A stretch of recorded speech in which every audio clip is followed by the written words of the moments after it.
চলে না শিক্ষা চাঁদাবাজি প্রশাসন জবাব হারায় ছাত্রলীগ দেখা যায় সন্ত্রাসীদের বিচার চাই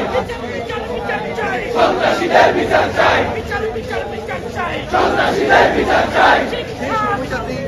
একসাথে চলে না একসাথে চলে না